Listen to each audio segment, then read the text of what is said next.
and welcome to HealthyHouseplants.com, where we teach you all about gardening in the great indoors. If you'd like to support our show, please use our Amazon affiliate link below. Today, I'm going to talk about 7 tips for being an amazing indoor gardener. If you follow these 7 really important things to do, you will find yourself with an incredible indoor garden. The first tip is correct watering. The number one cause of houseplant death is under or over watering.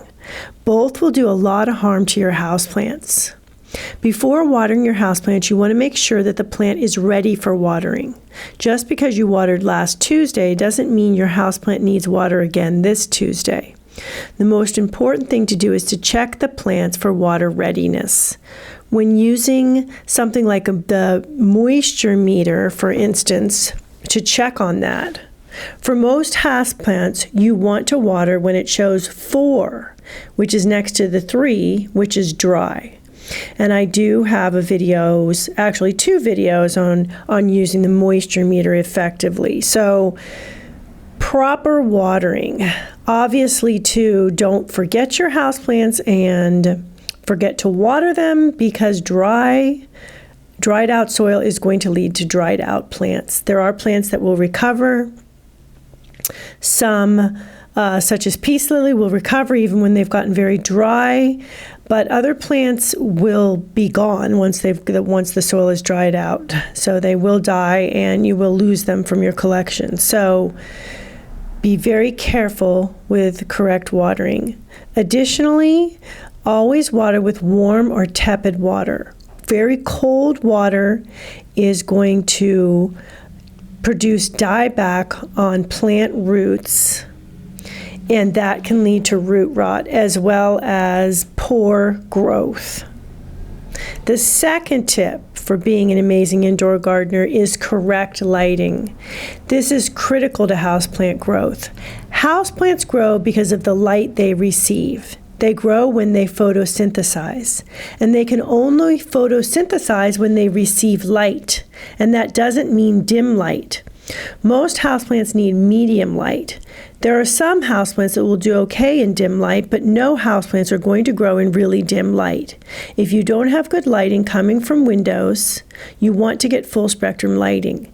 It's easy to find full spectrum lighting today, which mimics daylight.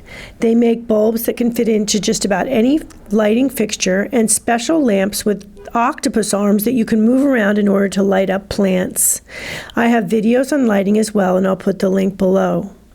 As mentioned, plants they need that light, proper lighting to grow. You may think you have enough light coming from your windows, but it may not be sufficient light, so keep an eye on that. The third tip for having an incredible indoor garden is fertilizing.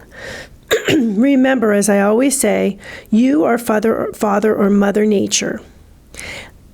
The plant only has access to the soil in its pot. It can't send its roots around in the ground to find more nutrients when it needs it.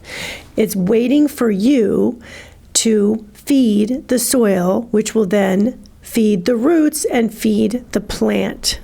So very important that you do give your plants fertilizer. A lot of houseplants don't need fertilizer constantly, but I would say try to aim for every 3 to 4 months at the least with most houseplants in terms of fertilizing them. Some plants, like African violets, those that flower, will need more regular fertilizing.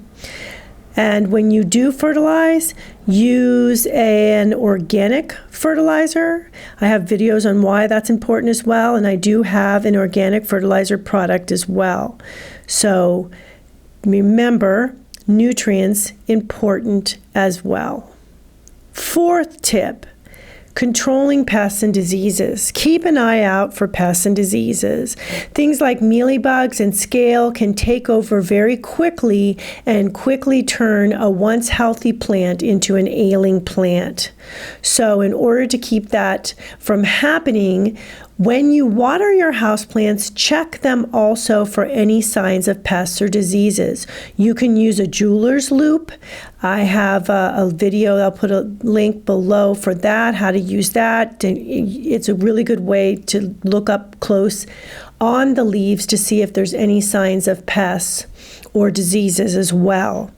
And when you do see any signs, make sure to deal with them right away. I do have a pest series playlist. I'll put the link below. There's a lot of things you can do to keep them under control. And remembering, as mentioned, the sooner you find the pests and deal with them, the better. Because once you get an infestation, it's very hard to control it after that. And a lot of plants just won't make it if they're just too far gone. The fifth tip for having a great indoor garden is repotting. As mentioned, you are Mother or Father Nature. Soil does break down over time, and it does become full of salts. So those salts come from fertilizing, those salts come from watering, and salts will break down roots and can cause root rot and will cause a plant to not do as well and start to actually die back. So you do want to repot most houseplants every 2 to 3 years, sometimes more frequently, especially if the plant is growing considerably and you continue to pot up into a bigger size pot. So when you do repot, use a high quality organic potting soil. ProMix BX is one of my favorites. Happy Frog also has some good soils as well. I'll put a link below. So as mentioned, good to do so that you keep your garden nice and healthy. Time of year, however, when repotting is important, it's best, generally speaking, not to repot during the winter months, especially if you live in a climate that gets very cold during that time. So wait until late winter, early spring to pot up. Spring is a great time to pot up because plants start to readily grow at that time. So when you give them some nice new soil, they are going to really grow well for you. The sixth tip is providing sufficient humidity. Insufficient humidity is not necessarily going to kill most houseplants, but some houseplants require high humidity.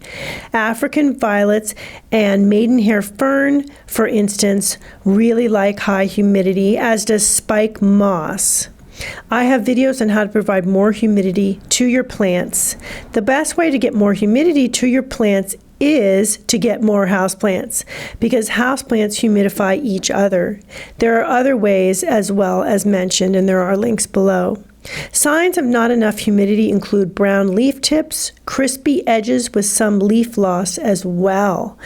So that's something to keep in mind if you start to see those sorts of signs, especially during the winter months when the air is a lot drier, or if you live in a dry climate that gets very low humidity in the summer months or year-round as well.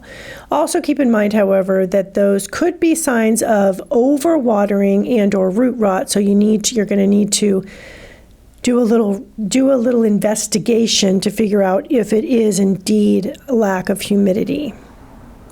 The last tip for you is to have faith in yourself and your houseplants.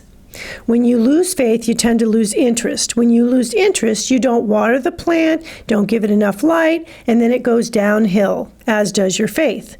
When you have faith in the plant and yourself as an indoor gardener, you're going to have really happy, healthy plants, and you're going to be happy and potentially healthy as well yourself, because plants do clean the air for you. And I have a video on how plants do that. See the link below. So keep that in mind. That is my last tip, to have faith in the plants and yourself and the fact that you can grow really healthy, happy plants. Will you have some failures? Of course you will. I've had plenty of failures, but at the same time, you can't have successes without failures. Thank you for stopping by today. Please leave any comments about any indoor gardening tutorials you'd like to see. Remember to like, comment, subscribe, and share this video. And please check the bell if you'd like to be notified when new videos are released.